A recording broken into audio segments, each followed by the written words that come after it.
Alhamdulillah, nahmaduhu wa nasta'inuhu wa nastaghfiruh wa na'udzu billahi min shururi anfusina wa min sayyiati a'malina.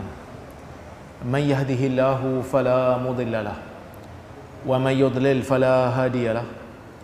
Ashhadu an la ilaha illallah wahdahu la syarika lahu wa ashhadu anna Muhammadan 'abduhu wa rasuluh. Allahumma salli wa sallim ala Muhammad wa ala alihi wa sahbihi ajma'in. Ya ayyuhalladzina amanu taqullaha haqqa tuqatih wa la tamutunna illa wa antum muslimun. Ya ayyuhan nasu taqu rabbakumul ladzi khalaqakum min nafsin wahidah wa khalaqa minha zawjaha wa batha minhuma rijalan katsiran wa nisaa'a wattaqullaha alladzi tasaaluna bihi wal arham innallaha kana 'alaikum raqiba. يا أيها الذين آمنوا اتقوا الله وقولوا قولا سديدا يصلح لكم أعمالكم ويغفر لكم ذنوبكم ومن يطع الله ورسوله فقد فاز فوزا عظيما. فإن أصدق الحديث كتاب الله وخير الهدي هدي محمد وشر الأمور محدثاتها وكل محدثة بدعة وكل بدعة ضلالة. أما بعد, Muslimin dan muslimat yang dirahmati oleh Allah Subhanahu wa taala, alhamdulillah pada malam ini kita dapat berkuliah bersama-sama. Insya-Allah kita nak sambung balik hadis yang kita baca pada bulan yang lepas, iaitu berkenaan dengan penurunan wahyu daripada Sahih Al-Bukhari. Kita masih lagi berada pada bab Bad'il Wahyi, kitab Bad'il Wahyi, kitab bagaimana wahyu bermula kepada Nabi sallallahu alaihi wasallam. Saya telah pun membacakan hadis daripada Aisyah radhiyallahu anha menceritakan keadaan bagaimana Nabi sallallahu alaihi wasallam ketika mana bertemu dengan Jibril kali pertama. Jibril datang kepada Nabi sallallahu alaihi wasallam di Gua Hira dan Jibril memeluk Nabi.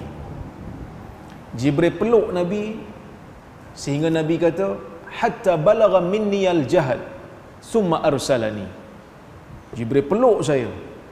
Dia datang tu peluk saya dengan kuat.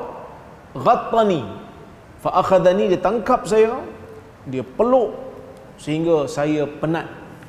Summa arsalani, kemudian dia melepaskan saya.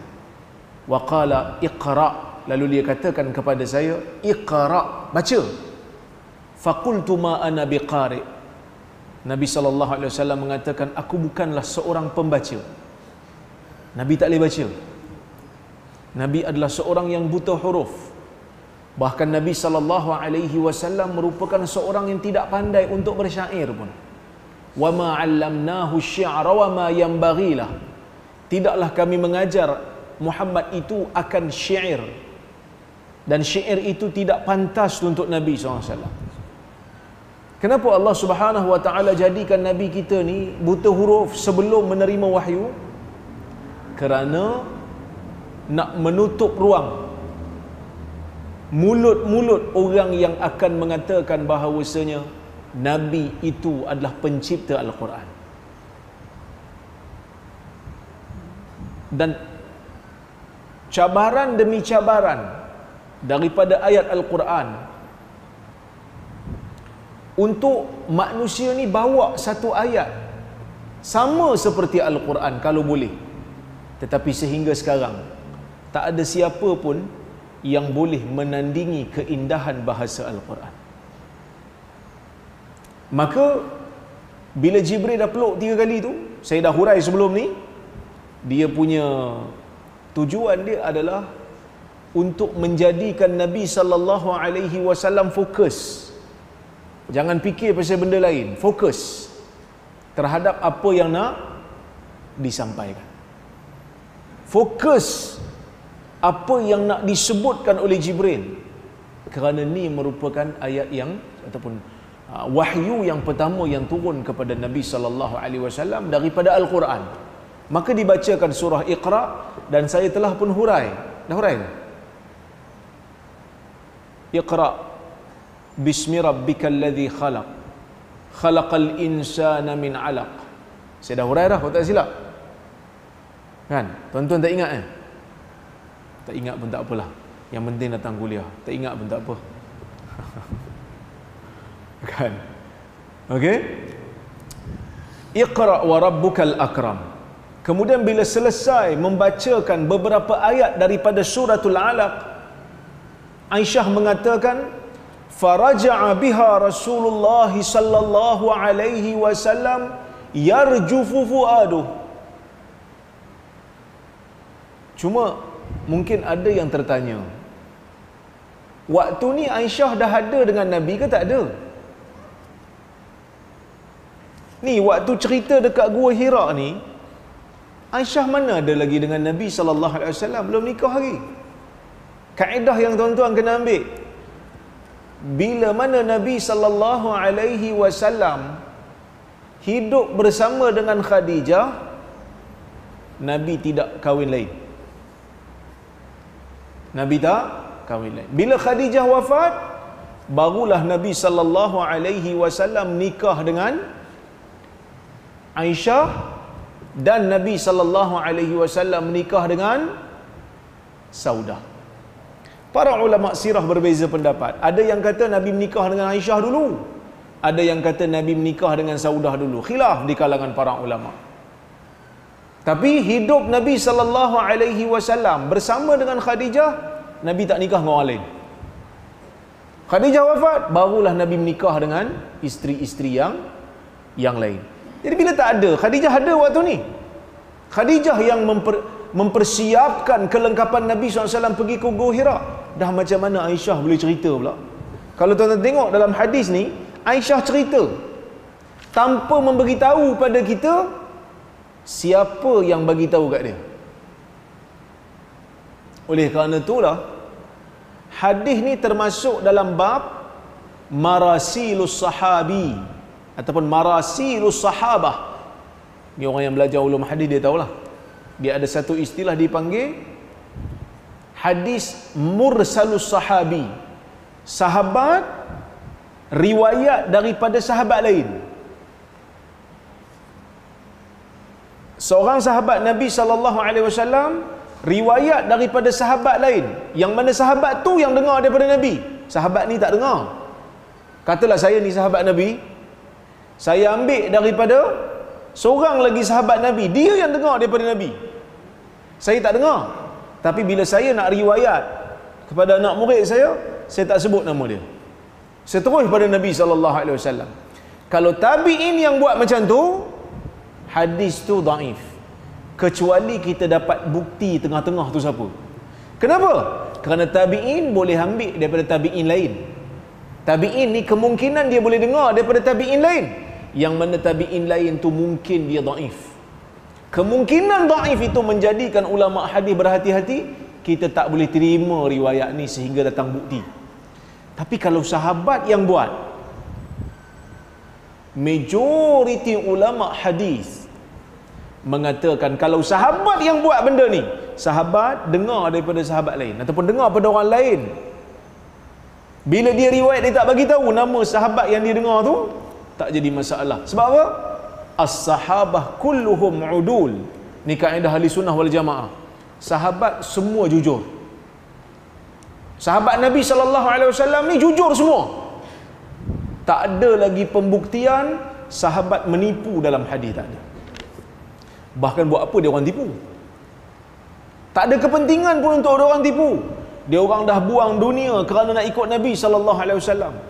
Dia orang buang keluarga kerana nak ikut Nabi sallallahu alaihi wasallam. Dia orang buang harta kerana nak ikut Nabi sallallahu alaihi wasallam. Dia orang buang pengaruh kerana nak ikut Nabi sallallahu alaihi wasallam. Dia orang buang pelbagai benda. Dia orang tinggalkan pelbagai perkara hanya semata-mata kerana nak ikut ajaran Nabi sallallahu alaihi wasallam. Sa'ad bin Abi Waqqas umpamanya, kan mak dia tak terima dia masuk Islam. Mak dia tak terima. Mak dia mogok, tak nak makan, tak nak minum, sampai jatuh sakit. Apa kata Sa'ad bin Abi Waqqas? Ya ummah, law kanat laki mi'atu nafsin fa kharajat nafsan ma taraktu dina Muhammad.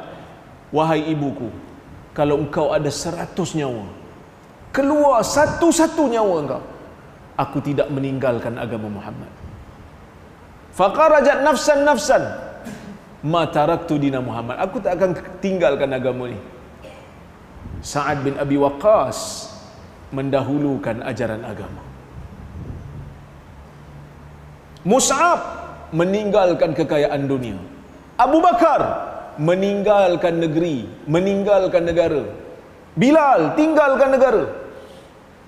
Apa kepentingan untuk diorang menipu pula? Tak ada kepentingan apa? Sebab dah diorang ni ada bukti tinggalkan semua benda untuk Islam. Hadirin mukminin yang dirahmati oleh Allah Subhanahu wa taala sekalian, itu kemungkinan pertama.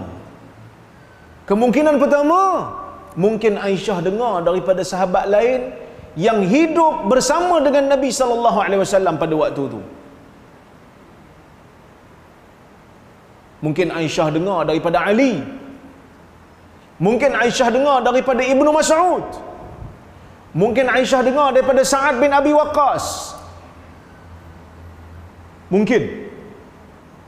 Tapi semua kemungkinan itu tidak memberikan apa-apa kesan kepada kesahihan hadis. Sebab apa? Sebab sahabat biasanya mendengar daripada sahabat. Jarang sangat sahabat dengar daripada tabi'in. Jadi sahabat semua jujur. Boleh jadi juga Nabi cerita balik pada Aisyah. Peristiwa ni berlaku lama. Mungkin Nabi sallallahu alaihi wasallam cerita balik kerana di antara sifat Aisyah, Aisyah ada bertanya kepada Nabi sallallahu alaihi wasallam tentang perjuangan Nabi. Kuliah hari Isnin saya ada sebut, Aisyah pernah bertanya Nabi sallallahu alaihi wasallam, "Hal laqita ya Rasulullah yauman ashaddu min yaumin Uhud?" Ya Rasulullah, pernah tak kau bertemu satu hari yang lebih dahsyat penderitaannya berbanding hari Uhud? Maka Nabi sallallahu alaihi wasallam cerita pada Aisyah, "Laqad laqitu min qaumiki ma laqit wa kana ashadda ma laqitu yaumal aqabah." Sesungguhnya dalam pengalaman aku bertemu dengan kaummu wahai Aisyah, tidak ada satu hari yang lebih dahsyat yang aku pernah temui berbanding daripada hari Aqabah, yakni hari Taif. Ni saya dah cerita dah kuliah hari Senin dulu, saya tak mengulang. Cuma tak ada orang kata apa benda yang mustahil lah. Mungkin Aisyah tanya Nabi sallallahu alaihi wasallam, Nabi cerita. Baik, cuma Aisyah kata, Aisyah sambung, lepas Nabi sallallahu alaihi wasallam terima aja sebahagian daripada suratul Alaq ni, faraja'a biha Rasulullah sallallahu alaihi wasallam yarjufu fuadu. Nabi kembali ke rumah. Nabi turun daripada Jabal Nur, Nabi turun daripada Gua Hira. Yarjufu fuadu, dalam keadaan jiwa Nabi, jantung Nabi bergoncang. Nabi menggeletar. Nabi cemas. Kenapa cemas? Kita tengok. Fadakhala ala Khadijah binti Khuwailid. Nabi pun masuk bertemu dengan Khadijah binti Khuwailid radhiyallahu anha. Faqala zammiluni zammiluni. Lalu Nabi sallallahu alaihi wasallam mengatakan, selimutkan saya, selimutkan saya. Kenapa Nabi minta selimut? Kerana Nabi sallallahu alaihi wasallam berada dalam ketakutan. Nabi cemas. Nabi rasa tak sedap badan. Mungkin Nabi rasa nak demam. Bila nak demam kita cari apa? Kita cari selimut. Zaman dulu tak ada Panadol lah. Zaman sekarang cari Panadol dulu kan. Zaman dulu tak ada Panadol, jadi cari selimut nak menghilangkan gerun, nak menghilangkan ketakutan. Mungkin badan rasa dah tak sedap ni. Sebab dah kena peluk sampai lemas. Tak tahu apa yang datang jumpa dia. Tiba-tiba datang peluk dia sehingga susah nak bernafas. Lepas tu bagi ayat, beberapa ayat, dia pun tak tahu ayat tu ayat apa. Nabi tak tahu. Kan? Tak tahu ayat tu ayat apa. Semua ni nak nak bagi Nabi SAW satu pengalaman yang dia tak boleh lupa. Semua ni nak bagi Nabi SAW satu pengalaman yang dia tak boleh lupa. Dia akan ingat sampai ke akhir hayat. Inilah peristiwa aku kali pertama menerima kalam Al-Bari, kalam Allah Azza wa Jal. Dan dia fokus. Dia tak fikir pasal benda lain dah. Sampai bila Jibril beredar pun, dia still ada kesan dalam diri dia. Apa tadi? Dia terfikir. Apa tadi? Apa tadi? Apa yang aku alami ni? Tu yang dia balik tu. Kalau Jibril datang jumpa Nabi sallallahu alaihi wasallam, bagi tahu terang-terang, dia tak ada surprise lah. Muhammad, saya Jibril, ni name tag saya. Saya ni utusan Tuhan, awak dah jadi Nabi, cukup bulan lapor diri. Saya ingat kalau macam tu dia tak surprise lah. Kan? Nabi tu taklah tertanya-tanya. Kan? Jadi dia datang dalam keadaan Nabi pun tak pasti, siapa ni? Okey. Masuk jumpa Khadijah. Nabi kata, selimutkan saya. Fazammaluhu hatta zahaba anhu ar-raw. Lalu orang yang berada dalam rumah tu nampak gaya macam lebih pada seorang ni, bukan Khadijah saja. Sebab Nabi ada anak, ada Fatimah dan yang lain-lain lagi. So, dia orang pun selimutkan Nabi sallallahu alaihi wasallam. Tak cakap banyak. Selimutkan. Nabi kata selimut. Okay. Sehingga hilang kepada Nabi sallallahu alaihi wasallam itu ketakutan. Faqala li Khadijah wa akhbar al-khabar. Lalu Nabi sallallahu alaihi wasallam pun cerita kepada Khadijah apa yang dia nampak, apa yang berlaku. Tu penting tu. Ni penting. Isteri, jangan cepat sangat nak marah-marah. Dia tunggu. Kalau suami balik dalam keadaan cemas, tunggu kejap. Takut nanti dia pula tambah suami cemas. Awak ni pasal apa? Dah mengetar-ngetar ni. Tunggu luar boleh tak? Dia pula jadi bos. Tak boleh macam tu. Relax, tenang, tunggu sampai dia cerita. Ada benda ni. Kan? Tak ada pula dia kata, awak tu lah pasal kat bawah duk elok-elok hidup, pergi cari bukit. Daki pula bukit tu. Balik bawa penyakit. Ni yang saya marah ni. Khadijah dia tak cakap macam tu. Dia tunggu.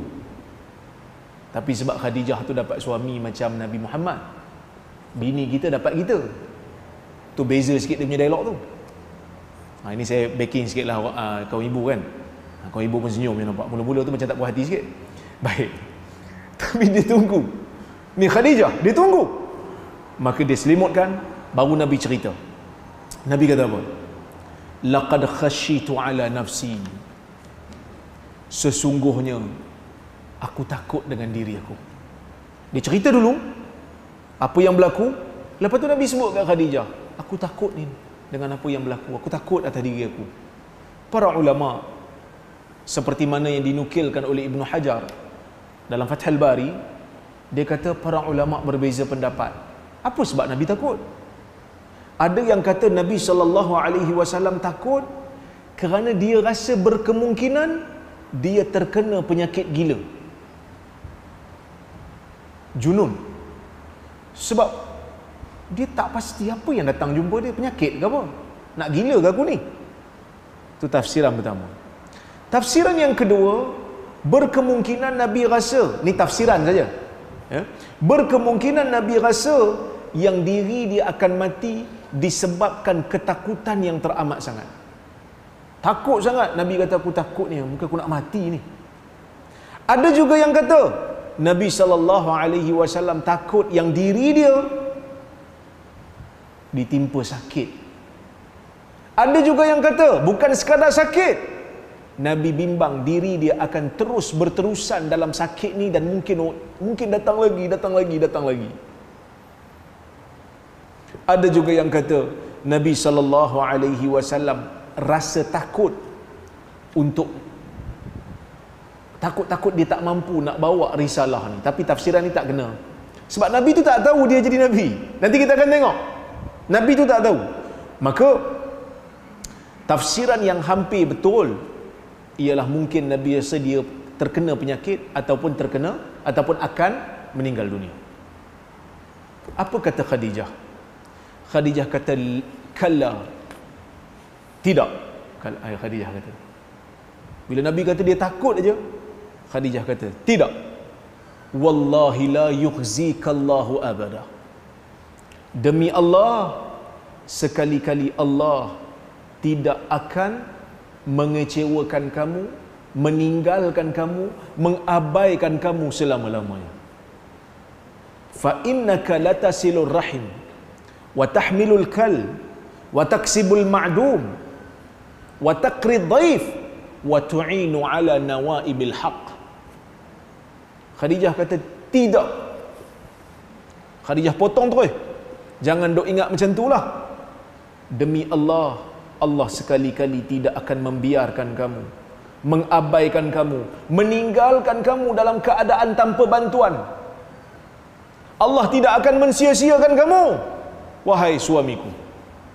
Fa innaka latasilur rahim, kerana engkau merupakan seorang yang menghubungkan silaturahim. Wa tahmilul kal, engkau sentiasa menanggung bebanan. Wa taksibul ma'dum, ini ada beza sikit pandangan ulama dalam mentafsirkannya. Ada yang kata wa taksibul ma'dum, engkau sentiasa bantu orang susah. Ada yang kata tak, engkau adalah seorang yang kalau beri pada orang, engkau akan beri sesuatu yang dia tak dapat daripada orang lain. Maksud Nabi SAW, kalau dia beri pada seseorang, dia akan beri yang terbaik, orang lain tak mampu nak beri. Itu maksud wa taksibul ma'dum. Ada juga yang kata tak, tafsirannya Nabi SAW dalam bab niaga, dalam bab bekerja, hasil Nabi itu dahsyat, amanah Nabi itu dahsyat, sehingga orang lain tak boleh nak orang kata apa, tak boleh nak lawan lah. Wa taksibul ma'dum wa taqrid dhaif, engkau sentiasa memuliakan tetamu. Wa tu'inu ala nawaibil haq, engkau sentiasa bantu dalam perkara-perkara yang benar. Ni kata-kata yang terakhir ni satu kata-kata yang menyeluruh. Yang awal-awal tu disebut yang obvious, tapi banyak lagi sifat-sifat lain yang ada pada Nabi sallallahu alaihi wasallam yang tak mampu disebut oleh Khadijah dalam masa yang singkat, tapi Khadijah tutup dengan satu perkataan, wa tu'inu ala nawaibil haq, wahai Rasulullah, engkau sentiasa membantu dalam perkara-perkara yang benar. Apa saja yang dinamakan kebenaran, di situ Nabi sallallahu alaihi wasallam akan tegakkan. Di situ Nabi sallallahu alaihi wasallam akan bantu. Di situ Nabi sallallahu alaihi wasallam akan sokong. Tuan-tuan, ada beberapa isu kat sini. Yang pertama sekali, Allah Azza wa Jal apabila nak melantik seseorang Nabi, Allah akan jadikan Nabi ni berada dalam keadaan yang sempurna akhlak, dalam keadaan yang sempurna keturunannya. Ni bukan nak kata orang jahat sebelum ni tak boleh jadi baik. Tak. Ada tak orang yang jahat sebelum ni tiba-tiba taubat jadi baik? Ada. Di dalam hadis Nabi sallallahu alaihi wasallam, seorang yang pernah berzina dan mati disebabkan zinanya, disebabkan dia berzina dalam keadaan dia telah menikah, dan hukumannya adalah rejam sampai mati. Dia datang kat Nabi sallallahu alaihi wasallam, seorang perempuan. Dia kata, ya Rasulullah, asabtu haddan fa aqimhu alai. Ya Rasulullah, aku telah terlibat dalam satu kesalahan hudud, laksanakan hudud tu ke atas diriku. Nabi sallallahu alaihi wasallam tengok dia mengandung. Nabi tengok dia mengandung. Nabi kata, pergi balik sehingga engkau melahirkan anak. Lepas tu Nabi pesan dekat keluarga dia, ahsinu ilaiha, buat baik dengan dia, jangan pukul dia. Dia pun bersalin, anak dia pun dah boleh makan makanan selain daripada susu. Dia datang kepada Nabi sallallahu alaihi wasallam untuk Nabi ambil tindakan kat dia. Nabi ikat kain dia, Nabi ikat baju dia elok-elok supaya tak terbuka, dan dia dihukum sehingga mati. Bila dia mati, jenazah dia tu Nabi nak salatkan. Apa kata Umar? Umar terkejut tengok Nabi nak semayang jenazah dia. Umar kata apa? Tusalli alaiha wa qad zanat. Ya Rasulullah, engkau salat atas jenazah dia sedangkan dia ni pernah berzina. Zina ni dosa besar, hukumannya pun dahsyat. Ya Rasulullah, kau nak salat atas jenazah dia sedangkan dia ni dulu berzina ni. Apa kata Nabi? Laqad tabat taubatan law qusimat baina sab'ina min ahli al-Madinah lawasi'athum. Wahai Umar, Nabi kata, dia ni telah bertaubat dengan satu taubat. Kalau taubat dia seorang tu dibahagi kepada 70 orang yang berdosa di kalangan ahli Madinah, cukup untuk dibedakan. Maksudnya kalau ada 70 orang dekat Madinah tu berdosa, ambil taubat dia yang satu ni, pergi bahagi pada 70 orang ni, 70 orang ni terlepas pada neraka semua, Nabi kata. Maksudnya dalam agama ni, orang yang pernah jadi jahat pun ada peluang jadi baik. Boleh jadi baik. Kerana taubat ni tajubbu ma qablaha. Kan? Dia memadam dosa-dosa yang terdahulu. Kalau dosa itu dengan Tuhan lah. Kalau dosa dengan orang, kena minta halal ataupun kena bayar balik. Itu dosa dengan orang lah. Cuma nak kata, ada ruang, ada peluang. Ada di kalangan sahabat Nabi SAW yang hari ni bila kita baca nama dia, kita sebut radhiyallahu anhu, moga Allah meredai dia. Tapi di awal hayat dia, waktu dia muda, dia lawan Nabi. Ada. Tapi di akhir hayat dia terima Islam dan menjadi sahabat. Dan bila kita baca nama dia, kita sebut radhiyallahu anhu. Moga Allah meredai dia. Dia dapat kelebihan sahabat tu. Sebab apa? Sebab dia taubat dan menerima Islam. Tapi Allah Azza wa Jal, apabila nak memilih Nabi, apabila nak melantik Nabi, Allah Ta'ala takdirkan dengan kehendaknya, dengan ilmunya, dengan kebijaksanaannya, Allah mentakdirkan, menjadikan Nabi yang nak dilahirkan daripada keturunan yang baik dan orang yang mempunyai akhlak yang baik. Pasal apa? Kerana tugas Nabi sallallahu alaihi wasallam adalah untuk menyebarkan dakwah. Tugas Nabi sallallahu alaihi wasallam adalah untuk membawa agama. Tugas Nabi sallallahu alaihi wasallam adalah untuk defend agama.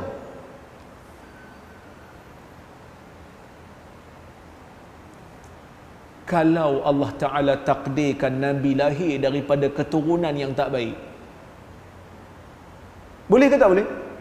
Tak ada halangan. Allah Maha mengetahui, Allah Maha berkuasa, Allah Maha berkehendak, Allah bebas menentukan apa saja. Boleh. Tapi Allah dengan kebijaksanaannya menjadikan Nabi lahir daripada keturunan yang baik, daripada orang yang akhlaknya baik. Sebab apa?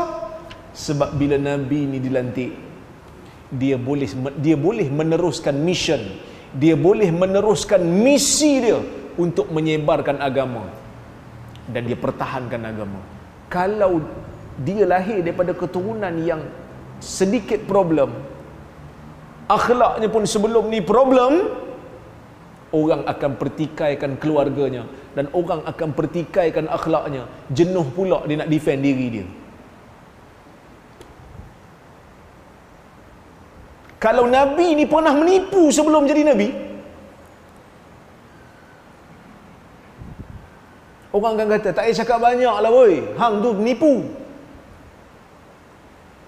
Tapi Allah Ta'ala takdirkan di atas lidah musuh Nabi SAW, mereka juga mengiktiraf kebenaran Nabi SAW. Sebab itu dalam hadis, ada satu hadis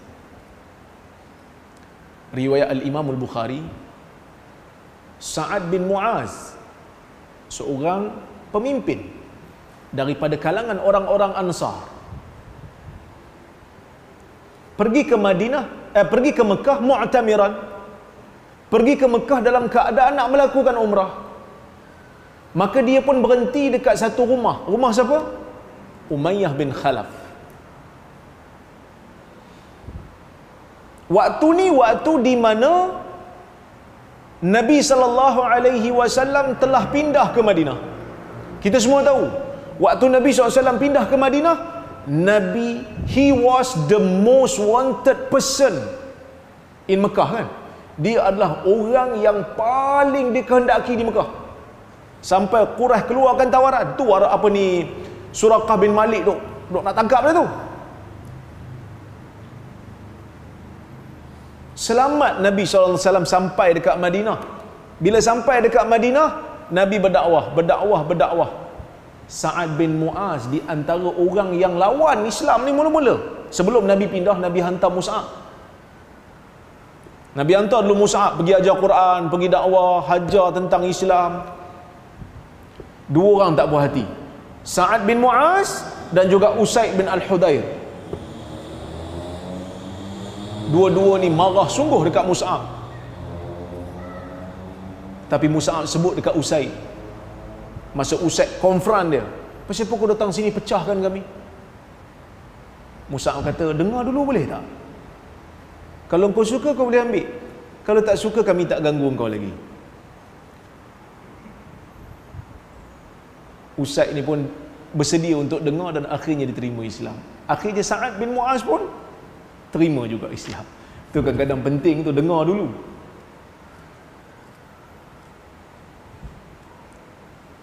Saya nampak 2-3 banyak juga komen sekarang, dia kata Nora sekarang dia dah lain sikit, dia agak lembut sikit. Pasal apa? Baca Quran pada si mati pun dia kata sampai. Sambut maulid kalau sekadar ceramah pun dah boleh. Tuan-tuan, saya ingat itulah pandangan saya dari dulu ni. Cuma dia je habis data tak dengar. Sebab dia mungkin tak dengar, sekarang baru nak dengar. Sebab tu penting dengar dulu. Saya tak ubah pandangan tu. Saya ada ubah pandangan dalam bab lain ada. Sebab kita manusia kan. Saya ada silap kat sana sini. Ada benda yang saya tarik balik. Tapi lambat tu saya tak tarik. Mantulah pandangan saya dari dulu. Itulah pandangan saya pegang. Cuma saya, bila satu-satu masalah, kalau saya tahu dalam masalah tu ada khilaf, saya akan bagi tahu. Dalam masalah ni ada perbezaan pandangan. Mazhab ni kata macam ni, mazhab ni kata macam ni, mazhab ni kata macam ni. Saya cenderung pada mazhab ni. Tapi tuan-tuan, kita kena hormat mazhab lain. Yang saya tak apa nak setuju ni, bila kita dah pegang dengan satu mazhab, kita duk tuduh mazhab lain sebagai Wahabi. Ni pening ni.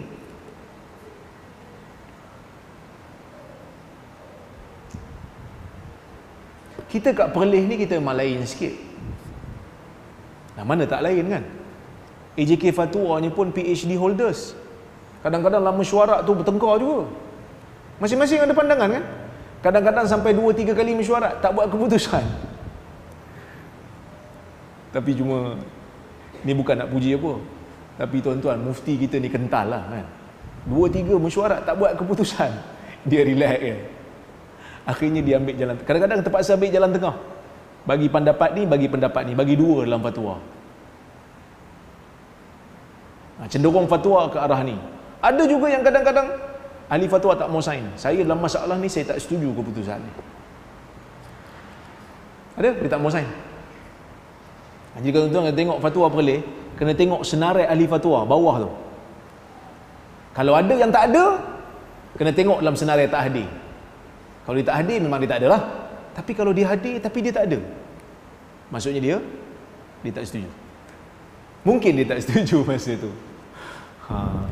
Itu yang berlaku kan. Tapi biasalah manusia berbeza, pendidikan berbeza, guru-guru berbeza, buku-buku yang dibaca pun berbeza. Memang kita akan berbeza lah. Cuma janganlah perbezaan tu menyebabkan kita bermusuh. Beza je kan. Tapi saya baru ada dengar cerita, ni saya nak sebut ni tapi saya sebut jugalah. Risiko kat saya sebut ni, tapi saya sebut jugalah. Ni semangat lebih datang masjid ni. Ada pegawai-pegawai dekat JAKIM dah mula ada kecenderungan mana-mana pegawai mereka yang datang ke Perlis ataupun ada hubungan dengan Perlis terus kena tuduh Wahabi. Ini bukan rasmi, tapi dah ada cakap-cakap. Ni saya nak bagi tahu, tuan-tuan, kita dapat gaji daripada cukai rakyat, kan? Jadi dalam bab yang kita boleh berbeza, kita janganlah lebih-lebih. Perlis ni salah satu negeri yang diiktiraf sebagai negeri yang berdaulat. Ada rajanya, ada fatwanya. Jadi kalau orang datang ke sini, dia memenuhi jemputan sini, pasal apa kita nak ban dia pula? Pasal apa kita nak sekat dia pula? Zalim tu. Jadi sebab tu saya bila dengar tu saya duka cita jugalah. Benda yang penting, agenda peribadi jangan jadikan dia agenda kebangsaan, agenda negara. Ada benda peribadi punya. Tapi kita hormat dalam perkara yang kita boleh berbeza, kita berbeza. Jadi Sa'ad bin Mu'az dengan Usaid bin Hudayr pun masuk Islam. Jadi Sa'ad ni masuk Islam sampai satu ketika dia pergi ke Mekah. Dia pergi ke Mekah nak buat umrah, mu'tamiran, buat umrah. Turun pergi jumpa dengan Umayyah bin Khalaf. Umayyah ni kira macam bersahabat lah, yang mana Umayyah ni kalau nak pergi ke Syam, dia orang Mekah, nak pergi ke Syam dia singgah rumah Sa'ad. Sebab zaman dulu tak ada hotel. Zaman dulu tak ada hotel. Jadi bila pergi, perjalanan tu jauh. Mekah nak pergi ke Syam jauh. Jadi dia orang berhentilah sekejap dekat Madinah, cari air, nak bawa untuk bekalan, bawa makanan, nak bermalam sekejap, cari orang di Madinah yang boleh, sahabat-sahabat di Madinah yang boleh menumpang. Sa'ad bin Mu'az pun sama, dia pergi umrah di Mekah tu, dia cari rumah di mana boleh menumpang. So Umayyah kata kat dia, tunggulah kejap, jangan pergi buat tawaf dulu. Tunggu waktu tengah hari, waktu orang dah tak ada. Akhirnya tengah hari dia pun turun pergi tawaf. Bila dia pergi tawaf, dia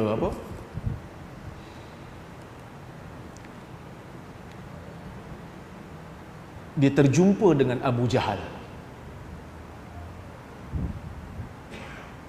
Abu Jahal tengok dia tawaf. Abu Jahal tahu dia ni bukan orang Mekah. Dia kata, "Tatufu bil Ka'bah aminan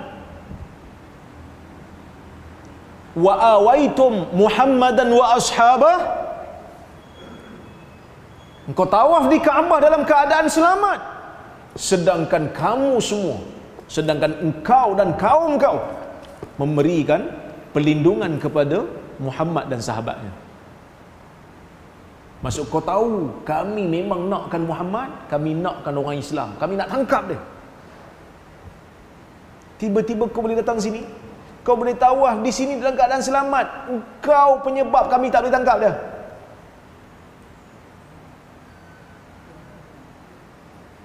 Sa'ad bin Mu'az kata, mula Abu Jahal tanyalah, dia tanya lu siapa engkau? Dia berkata saya Sa'ad. Lepas tu baru disebut benda tu. Sa'ad bin Mu'az kata, ya, tak ada masalah, kami berani nak tawaf kat sini. Bertengkar, fatala haya, mereka pun bertengkar, tinggi suara. Umayyah kata, la tarfa' sautak ala Abil Hakam, jangan kau angkat suara kau di hadapan Abul Hakam. Abul Hakam tu Abu Jahal lah. Orang kafir panggil dia Abul Hakam, bapa pemutus yang bijaksana. Kita tak iktiraf dia bijaksana, kita panggil dia Abu Jahal kerana dia bapa kejahilan. Gaduh punya gaduh, dia sound lagi sekali, jangan angkat suara di hadapan Abu Jahal. Sa'ad bin Mu'az kata, sami'tu an-nabiy sallallahu alaihi wasallam yaz'amu annahu qatiluk. Hei Umayyah, aku pernah dengar Nabi sallallahu alaihi wasallam sebut dia akan bunuh kau. Umayyah ni jahat, musuh. Aku dengar Nabi SAW, aku pernah dengar Nabi sebut sebelum ni dia akan bunuh kau. Maksud, bukanlah Nabi bunuhkan tangan dia, kau akan terbunuh dalam satu peperangan yang Nabi ada dalam tu. Dengar yang tu, Umayyah terus kelang kabut.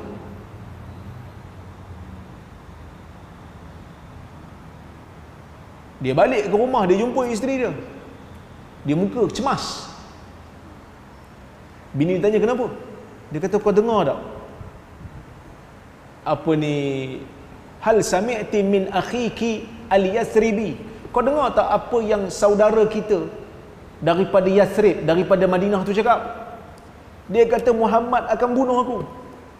Bini dia kata apa? Ha, kalau macam tu betul lah tu, Muhammad mana pernah tipu.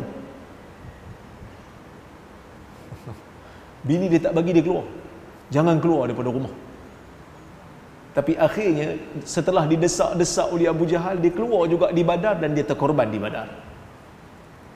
Nak bagi tahu apa? Nak bagi tahu tuan-tuan, nak bagi tahu Nabi Muhammad sallallahu alaihi wasallam terkenal sebagai orang yang bercakap betul. Walaupun orang tu tak percaya dengan dia. Bukan tak percaya, tak ikut dia. Tu yang ada dulu saya pernah cerita kan, Al-Imam Al-Qurtubi dalam tafsirnya, dia ada keluarkan satu cerita Al-Akhnas dengan Abu Jahal sedang berjumpa. Akhnas tanya dekat Abu Jahal, dia kata, ya Abul Hakam, hal kana Muhammadun sadiqa? Wahai Abul Hakam, Abu Jahal, Muhammad ni cakap betul ke? Abu Jahal tak mau jawab, dia buat tak layan. Akhnas pun tarik tangan dia, dia tanya lagi sekali, dia tanya lagi sekali. Muhammad cakap betul, dia bawa tempat yang jauh sikit pada orang. Al-Imam Tabari pun ada bawa kisah ni. Dia kata, sekarang ni kita berdua je, tak ada siapa lagi. Muhammad cakap betul ke tidak? Apa kata Abu Jahal? Waihak, inna Muhammadan la sadiq. Malang kamu yang bertanya ni, Muhammad tu betul. Muhammad tu betul. Walakin idza dhahaba banu Qusay bil liwa'i wasiqayah wan nubuwah fama yakunu li sa'iri Quraisy. Tapi kalau semua dapat kat Banu Qusay, Nabi tu Banu Qusay. Abu Jahal bukan Banu Qusay, Abu Jahal tu daripada Bani Makhzum. Nabi ni daripada klan Bani Qusay, daripada Bani Hashim. Dah kalau semua dapat kat Bani Hashim, Al-Liwa, pemimpin dapat kat dia, keturunan dia. Wasiqayah, bagi minum orang dekat Mekah tu pun dapat kat keturunan dia. Wan nubuwah, kenabian pun dapat kat dia. Fama yakunu li sa'iri Quraisy, kami dapat apa? Jadi macam mana kami nak sokong dia? Kami tak boleh sokong kerajaan dia. Macam mana kami nak sokong kerajaan perpaduan? Kami tak dapat kabinet. Contohlah, zaman tu pun ada juga kan? Dia cakap betul, tapi kami tak boleh sokong dia. Kami tak ada kepentingan, kami tak dapat untung. Tuan-tuan dan puan-puan rahmati Allah sekalian, Nabi ni cakap betul, diiktiraf oleh musuh dia sendiri. Yang lawan Nabi SAW zaman tu hanyalah disebabkan oleh kerana takabur, kerana kesombongan, kerana kedengkian. Kita bagi lalu apa? Jadi perkataan Khadijah ni menunjukkan Nabi SAW itu adalah orang yang mempunyai akhlak yang baik, walaupun sebelum daripada Nabi itu menerima wahyu, supaya mudah. Orang tak ada alasan nak tolak dakwah dia. Orang tak kata dia pembohong. Kan? Kita kadang-kadang kalau orang kenal kita luar dalam, susah juga.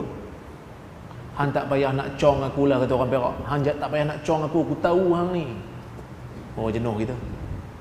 Kan? Satu lagi isteri cakap macam ni. Berdua ni nak bagi semangat. Satu-satu kebaikan dia sebut tu. Dan penutup paling rare, semua benda betul. Engkau bantu, engkau sokong, engkau tolong. Tuan-tuan, orang yang paling kenal suami dia adalah isteri. Orang yang paling kenal lelaki ni isteri dia. Hidup sama kan. Orang pernah tanya kepada Nabi orang pernah tanya kepada Aisyah, isteri lain untuk Nabi ni. Nabi yang sama ni, orang pernah tanya Aisyah, macam mana akhlak Nabi? Aisyah kata, payah aku nak jawab, banyak sangat akhlak Nabi yang baik ni. Aisyah terus sebut, kana khuluquhul Quran, akhlak Nabi tu Quran. Allahu Akbar. Itulah tingginya akhlak. Tapi kalau orang tanya isteri kita, macam mana akhlak kita? Agak-agak boleh keluar dialog ni. Suami-suami kalau orang tanya, ustaz kat rumah macam mana Kalau orang tanya isteri saya, kalau dia kata, bolehlah, 1000 rahmat dah. Sebab banyak lagi benda-benda lain yang tuan-tuan tak tahu.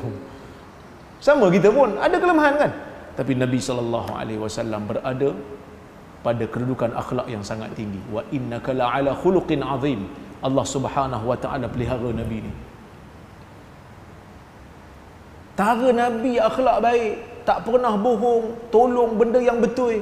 Pun bila buka mulut ajak orang cakap benda, ajak orang ke arah kebenaran pun orang tolak.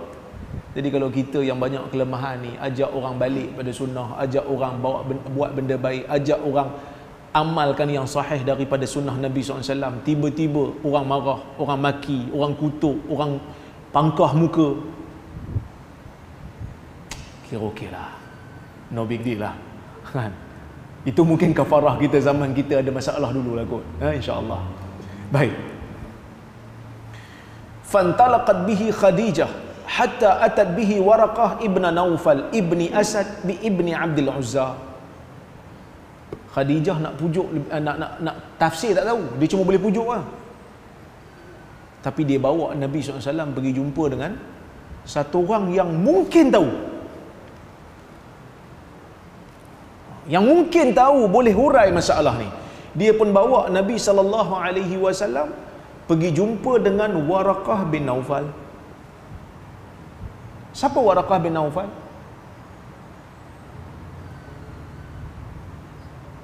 Waraqah bin Naufal ialah seorang individu yang hidup di zaman jahiliyah, melihat keadaan orang Mekah yang bergelumang dengan syirik, yang bergelumang dengan riba, yang makan bangkai, bunuh anak perempuan dengan tanam hidup-hidup. Dia tengok semua ni, dia kata ni bukan agama yang betul. Ada dua orang yang dikenal pasti di zaman tu yang tak setuju dengan perbuatan orang jahiliyah. Dia dan Zaid bin Amr. Dan dia ni bila tengok amalan orang jahiliyah, dia tak setuju, dia tak puas hati, dia keluar pergi ke Syam. Syam pada zaman tu berada di bawah kuasa Bizantin, kerajaan Rom Timur yang telah menerima ajaran Kristian, Nasrani. Cuma dalam banyak-banyak pengikut, Nasrani ni masih kekal saki-baki ajaran yang dibawa oleh Nabi Isa yang tidak diubah.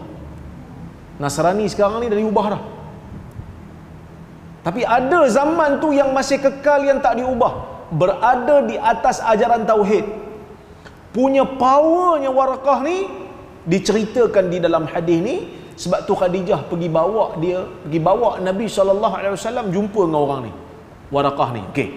Dia bawa Nabi pergi jumpa dengan Waraqah, orang yang bijak, orang yang cerdik, orang yang ada kepakaran. Siapa Waraqah ni? Ibn Ammi Khadijah, anak kepada pak saudara, pak menakan Khadijah, sepupu Khadijah. Wa kana imra'an tanassara fil jahiliyah, dia merupakan seorang yang mengikut agama Nasrani di jahiliyah. Cuma Ibn Hajar kata dia ikut ajaran yang betul, yang tak dipesongkan, yang bukan kata Nabi Isa tu anak Tuhan, bukan. Okey.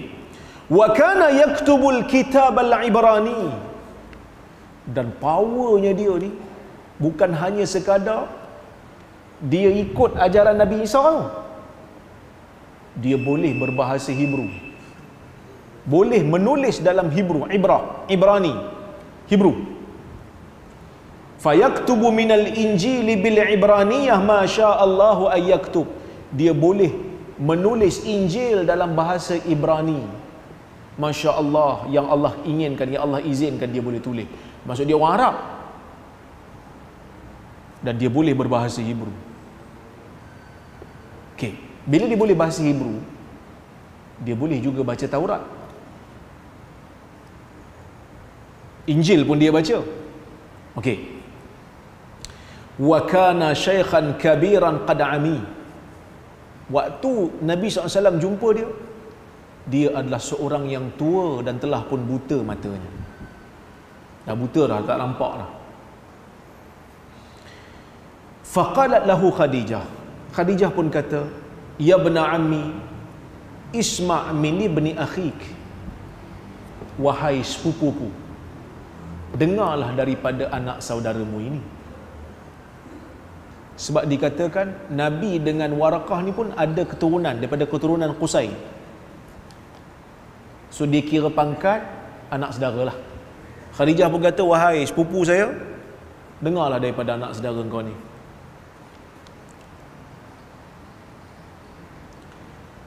Faqala lahu Warakah. Warakah kata, ya bna akhi, madza tara? Wahai anak saudaraku, apa yang kau nampak? Apa yang kau tengok? Fa akhbarahu Rasulullah sallallahu alaihi wasallam khabara ma ra'a. Nabi pun cerita apa yang dia nampak. Nabi ceritalah, dekat Gua Hira, saya duduk, tiba-tiba ada datang satu bentuk, peluk saya, lepas tu dia bagi saya beberapa ayat, lepas tu dia pun beredar.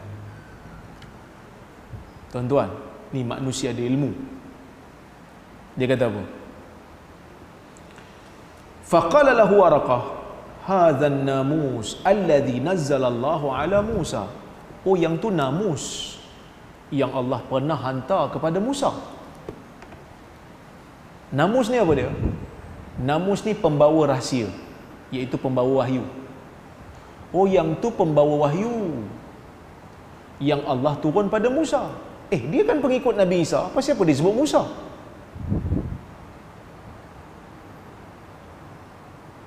Patutnya dia kan pengikut Nabi Isa kan? Oh, sebutlah, oh yang tu apa, namus pembawa rahsia yang Allah Ta'ala turunkan kepada Nabi Isa. Kan Isa pun Nabi dia juga, dia pengikut Nabi Isa, tapi tak sebut Nabi Isa. Sebab apa? Sebab Ibn Hajar kata, berkemungkinan dia yang baca kitab-kitab ni, yang baca kitab Injil, baca kitab Taurat ni, dia tahu syariat Nabi Muhammad sallallahu alaihi wasallam ada sedikit kaitan dengan syariat Nabi Musa, kerana mengandungi hukum hakam. Berbeza dengan syariat Nabi Isa yang Allah Ta'ala turunkan untuk membetulkan syariat yang telah diubah oleh padri-padri ataupun pendeta-pendeta Yahudi pada zaman tu. Kan sebab itu Dr. Yusuf Al-Qardawi masa dia tulis kitab Kaifa Nata'amal Ma'al Quran, bagaimana nak berinteraksi dengan Quran, dia kata apa? Dia kata kadal Quran ayyakuna li Musa wa ummihi wa ummatihi. Hampir-hampir Quran ni macam nak diturunkan untuk Musa dan umatnya. Sebab begitu banyak kisah Nabi Musa dengan umatnya dalam Quran. Kenapa banyak cerita pasal Nabi Musa dan umatnya? Kerana berkemungkinan syariat tu hampir sama. Maksudnya sifat, bukanlah hukum hakam tu hampir sama. Sifat syariat tu yang menurunkan hukum dan akidah.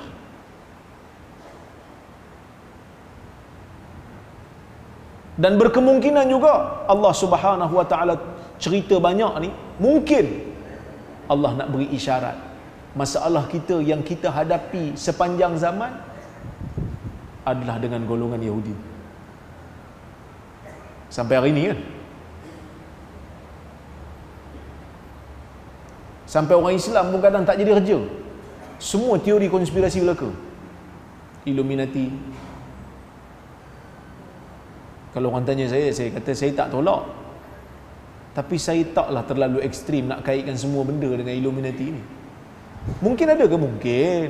tak mustahil. Tapi semua benda nak tuduh dia, jenuh juga lah. Kan? Tuan tahu Illuminati, Freemason. Kan? Mungkin ada, mungkin tak ada, wallahu alam. Tapi masalah kita hari ini dengan Yahudi ya. Okey. Dia kata itu sebab Ibn Hajar kata itu kemungkinan yang pertama. Kemungkinan yang kedua, mungkin dia sebut Musa tu sebab Musa tu adalah Nabi Bani Israel yang diiktiraf oleh Bani Israel tanpa ada bangkangan. Kalau Nabi Isa, Bani Israel tak terima. Bahkan Bani Israel kata Isa ni sesat dan kafir. Sebab tu mereka usaha untuk bunuh Nabi Isa ni. Sehingga Allah Ta'ala angkat dia daripada mereka. Kemungkinan wallahu alam. Tapi dia sebut Musa lah. Kan? Menunjukkan apa? Menunjukkan dia tahu. Orang cerita kat kita benda pelik-pelik, nampak benda gaib dan sebagainya. Kalau kita jenis tak ada ilmu tuan-tuan, kita pun kata, hang ni aku rasa 3 kali Jumaat mati ni. Buang tebiak dah kot. Kan? Tapi orang yang tahu, dia tak terkejut pun. Dia kata, ni namus yang Allah Ta'ala pernah turun daripada Musa. Tengok dia sambung, dia kata, ya laitani fiha jaza'a. Alangkah baiknya kalau aku masih muda. Jaza'a ni binatang haiwan yang muda, yang kuat. Dia pun kata alangkah baiknya kalau aku masih kuat, aku masih gagah, aku masih muda. Dan dia dah tua, mata dia pun tak nampak. Mungkin dia tak tengok muka Nabi, dia tak pernah tengok muka Nabi, mungkin. Kan? Dia kata alangkah baiknya kalau aku masih muda. Laitani akunu hayyan iz yukhrijuka qaumuk. Alangkah baiknya kalau aku ni masih hidup ketika kaum kau keluarkan kau daripada tempat kau.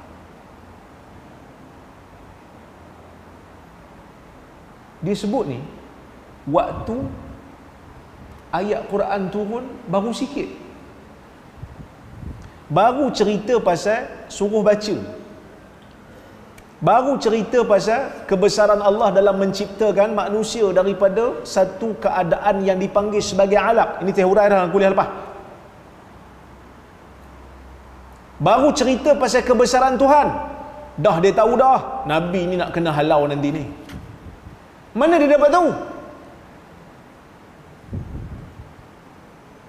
Kerana dia baca kitab-kitab yang terdahulu. Dia baca Injil. Dia baca Injil. Bila baca Injil, cerita dalam Injil tu mesti ada cerita tentang Nabi Ibrahim, tentang Nabi Nuh, tentang Nabi Lut.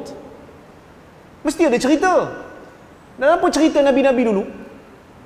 Jalan cerita sama je. Cuma watak dan situasi je beza. Apa jalan cerita Nabi ni? Nabi ajak orang buat benda baik, ajak orang sembah Tuhan, ada orang lawan, orang tu pun halau Nabi. Betul tak? Tu cerita Nabi. Kita baca kisah Nabi Musa pun sama. Kita baca kisah Nabi Ibrahim pun dia ditindas. Cerita Nabi Muhammad pun sama. Dan kemungkinan juga dia tahu yang Nabi ni memang akan dihalau daripada kaum dia, oleh kaum dia daripada tempat dia. Sebab apa? Sebab wallahu alam ulama sirah dia orang bahas macam mana Yahudi boleh ada dekat-dekat dengan Madinah ni. Sedangkan dulu orang Yahudi ni bertebaran, ada yang dekat Eropah, ada yang dekat Syam. Tiba-tiba masa zaman Nabi ada pula dekat-dekat dengan Madinah. Perkampungan Bani Nadir, perkampungan Bani Quraidah di Khaybar. Sebahagian daripada pengkaji sirah kata, oleh kerana di dalam kitab mereka, di dalam kitab yang asal disebutkan tentang Nabi Muhammad sallallahu alaihi wasallam ni secara detail. Allah Subhanahu wa taala sendiri sebut dalam Quran, alladzina atainahumul kitaba ya'rifunahu kama ya'rifuna abna'ahum. Orang yang kami berikan kepada mereka kitab, kenal dia, kenal Muhammad, kenal Nabi sallallahu alaihi wasallam seperti mana mereka kenal anak mereka. Kenal. Jadi Nabi ni macam mana sifat dia, siapa pengikut dia, di mana dakwah dia akan muncul, semua dicerita detail. Jadi orang Yahudi duk tengok mana tempat yang mungkin akan lahir, akan muncul Nabi ni. Tengok-tengok dekat-dekat dengan Madinah. Oh, inilah yang mungkin diceritakan oleh kitab kita. So, dia orang tunggu. Tu yang dia orang sebut dekat orang-orang Aus dan Khazraj. Hampa jaga-jaga, Nabi akhir zaman akan muncul, kerana dia orang baca kitab dia orang. Kalau dia keluar, kami akan bersama, dia akan perang dengan kamu. Tu yang bila orang Ansar ni, Aus dan Khazraj jumpa Nabi Muhammad SAW dekat Aqabah, dia orang terus ikut. Dia orang kata kalau Yahudi jumpa dulu, jenuh kita. Kita kena ikut Nabi ni dulu. Sebab inilah yang Nabi akhir zaman yang dijanjikan oleh orang Yahudi. Tapi akhirnya orang Yahudi tak mau ikut. Kerana orang Yahudi tak boleh terima. Ada sebahagian Yahudi yang ikut, macam Abdullah bin Salam dan sebagainya. Tapi ada yang tak boleh terima. Sebab apa? Takabur. Tak boleh terima bila Nabi akhir zaman tu datang daripada keturunan Arab. Jalan cerita tu dia tahu dah. Warakah tahu dah. Engkau akan dihalau. Nabi yang dengar ni, first time ni. Nabi kata apa? Nabi kata, faqala Rasulullah SAW, awa mukhrijiyahum, adakah mereka akan halau aku? Nabi tak tergambar lah. Dia masa ni saham tengah tinggi. Orang gelar dia Muhammad Al-Amin. Muhammad yang amanah. Cakap dia orang dengar. Kan Nabi yang menyelesaikan perbalahan orang-orang Quraisy yang nak letakkan batu Hajar Aswad setelah Kaabah runtuh. Kan Nabi yang bagi cadangan tu. Setiap daripada kabilah pegang setiap bucu kan. Orang dengar cakap Nabi. Tapi tiba-tiba dia kata Nabi nak dihalau. Nabi pun tak boleh nak bayang. Dia orang halau aku. Dengan pasti, dengan yakin dia kata, "Na'am." Ya. Lam ya'ti rajulun qatu bimisli ma ji'ta bihi illa udi. Tidak ada seorang lelaki pun yang bawa ajaran seperti mana yang kau bawa, melainkan dia akan dimusuhi. Siapa yang musuh dengan Nabi? Orang yang takabur, orang yang dengki, orang yang ada kepentingan, orang yang tak mau dengar kan? Orang yang dengki, orang yang takabur, macam Abu Jahal tadi ya. Ada orang yang ada kepentingan, dia tahu Nabi ni. Dia tahu Nabi ni memang Nabi akhir zaman, dia tahu. Tapi siapa tak mau ikut? Saya tak boleh lah, nanti kalau saya ikut dia, jawatan saya hilang. Ada. Kita akan jumpa hadis tu nanti dalam Sahih Bukhari. Kita akan sampai bab tu nanti. Seorang yang betul-betul dah firm, ini Nabi. Inilah Nabi yang dijanjikan dalam kitab kita di akhir zaman, yang diceritakan, yang dijanjikan. Tapi dia tak mau ikut. Pasal apa? Menjaga kedudukan dia. Bahkan bukan hanya sekadar tak mau ikut, kerana nak menjaga kedudukan dia, dia berperang pula dengan Nabi SAW. Dia berperang dengan utusan Nabi SAW kerana mempertahankan kuasa, mempertahankan kedudukan. Sebab tu bahaya tuan-tuan. Jangan sampai dunia menjadikan kita musuh pada benda yang betul. Ini paling bahaya. Kita tahu benda tu betul, tapi kita kata kalau aku biarkan, nanti akan rugi dunia aku. Aku kena lawan. Ini bahaya. Inilah sifat manusia yang pernah binasa dalam sirah. Kata Warakah, wa in yudrikni yaumuka ansurka nasran muazzara. Kalau aku masih hidup ketika hari engkau dihalau tu, aku masih ada, ansurka nasran muazzara, aku bantu kau sungguh-sungguh, aku tolong, tak berbelah bagi bantuan aku nanti insya-Allah. Summa lam yamsha Waraqah an tufiya wa fatar al-wahyi. Kemudian Waraqah pun tak tinggal lama, dia pun meninggal dan wahyu terputus seketika. Berapa lama terputus? Dikatakan terputus selama hampir 3 tahun. Terputus wahyu, ayat Quran terputus. Dan lepas daripada tu Nabi SAW pun tertunggu-tunggu. Mana ni? Kata aku dah jadi Nabi, tak ada pun. Nabi tunggu.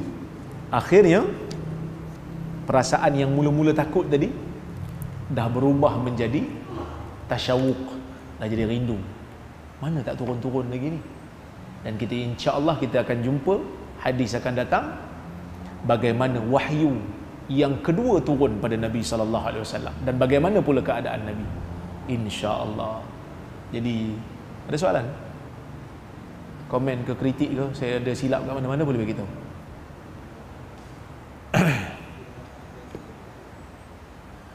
Tak ada? Semua faham belaga dah? Faham, alhamdulillah. Semua dah gangguk-gangguk je tu kan. Jadi alhamdulillah faham lah tu. Terima kasih banyak pada semua. Saya mohon maaf. Ya. Waraqah ni masuk Islam ke tak? Para ulama berbeza pendapat. Ada yang mengatakan dia berada di atas agama fitrah, ada yang mengatakan tidak. Ya, ada yang kata tak, ada yang tawakuf, ada yang tak tahu. Tapi di sana ada satu riwayat di sisi Al-Imam Tirmidzi, ya, yang mengatakan Nabi SAW pernah bermimpi bertemu dengan Waraqah memakai baju putih, kan? Jadi pada waktu tu sahabat tanyalah, adakah itu petanda tak baik? Nabi kata kalau tak baik takkan pakai baju putih. Itu menunjukkan itu petanda baiklah untuk dia, sebab dia mengikut agama yang betul dan tak sempat nak bersama dengan Nabi SAW. Tapi ada riwayat yang dibawa oleh Ibn Hajar mengatakan dia macam sempat. Masa Bilal kena seksa tu macam dia ada. Cuma adakah dia sahabat ataupun bukan? Para ulama berbeza. Ada yang kata ya dia sahabat, ada yang kata tidak, ada yang kata tawakuf. Tawakuf ni maksudnya tak buat keputusan, tak tahu. Tapi yang pasti insya-Allah dia berada di atas kebaikan dengan mimpi Nabi tadilah. Wallahu a'lam. Terima kasih banyak. Kita jumpa lagi insya-Allah. Aqulu qawli hadza wa astaghfirullahal azim li wa lakum. Wassalamualaikum warahmatullahi wabarakatuh.